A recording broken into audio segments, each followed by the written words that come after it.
Bonjour, ici Pasteur Timothée. Vous connaissez ces versets.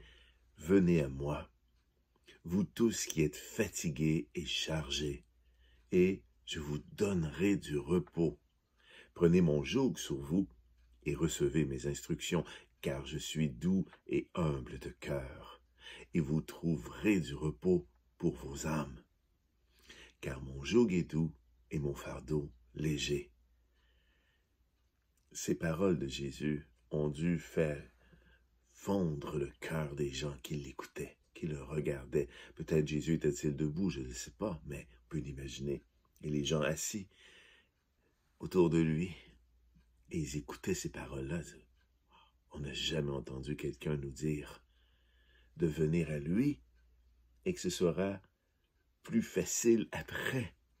Parce qu'habituellement, lorsqu'on allait voir des docteurs de la loi, des professeurs de l'Ancien Testament, ou encore des hommes de religion, eh bien, ils nous expliquaient la loi avec le courroux au-dessus de nous, en nous disant ce qu'il fallait faire et ce qu'il arriverait si nous ne le faisions pas. La loi est tranchante. Tu y obéis ou tu y obéis pas, et il y a des conséquences négatives pour ceux qui vont à son encontre. Jésus, c'est tout à fait l'inverse ici. Tu viens à moi, fatigué, chargé, et moi, je te fais repartir avec rien. Tu vas être dans un repos. Le joug servait pour les animaux. On leur mettait un pic ici dans le cou, et puis s'ils relevaient la tête, bien, ça faisait mal, alors ils gardaient la tête baissée, ce qui les amenait à travailler plutôt que d'être distraits. Mais Jésus prend cette image que tout le monde comprend, et qu'il dit, bien, voici mon joug, voici mes instructions, la douceur, l'humilité du cœur.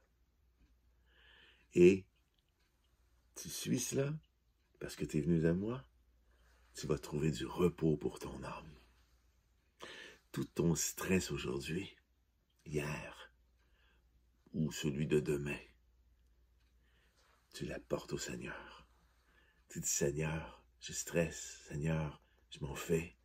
Seigneur, j'arrive pas à être calme en dedans de moi. Je subis de la pression. Des familles, des amis, des enfants, au travail, dans ma propre volonté à moi d'être meilleur. Je subis beaucoup de pression, Seigneur. Et le Seigneur dit, viens, viens, viens. Moi, je suis doux et humble de cœur. Et je veux te transmettre ça. Parce que l'objectif, ce n'est pas seulement que tu sois mieux et que tu t'en ailles mieux, c'est que tu puisses le faire avec les autres. C'est un message de transmission. Vous savez, si vous allez voir un homme de Dieu, pasteur, une autre personne en qui vous avez confiance, et que vous vous sentez coupable pendant qu'il parle, lisez ces versets-là. Parce que Jésus ne rend pas les gens coupables, il les transforme. Alors c'est un message aussi pour nous les pasteurs, ou pour quiconque veut dire, mais moi je suis à la suite de Jésus, je fais son travail, bien est-ce que tu fais cela? Est-ce que quand les gens viennent vers toi ou toi tu vas vers eux, est-ce que tu augmentes la charge sur eux? Est-ce que tu leur dis ce qu'ils doivent faire? Et attention si vous ne le faites pas. Ou tu leur dis venez pour recevoir du repos. Venez recevoir le repos du Seigneur. Je ne suis que sa voix, je ne suis que courroie de transmission. Déposez ici vos fardeaux, vos stress, vos culpabilités.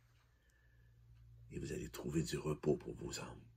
Parce que le Seigneur conclut, et j'imagine, en tout cas moi, j'aurais été à ses pieds l'écoutant vraiment, car mon joug est doux, il n'y a plus de pic dans le cou. Et le fardeau que tu as sur les épaules, le mien, il est léger. Et il aurait pu ajouter, comme il a fait avec une femme qu'on a voulu lapider, va, ne pêche plus, en d'autres mots, fais de même, toi aussi. Aide les autres à se décharger. Et travaille pour le royaume, par ta douceur et l'humilité de ton cœur. Amen. Bonne réflexion.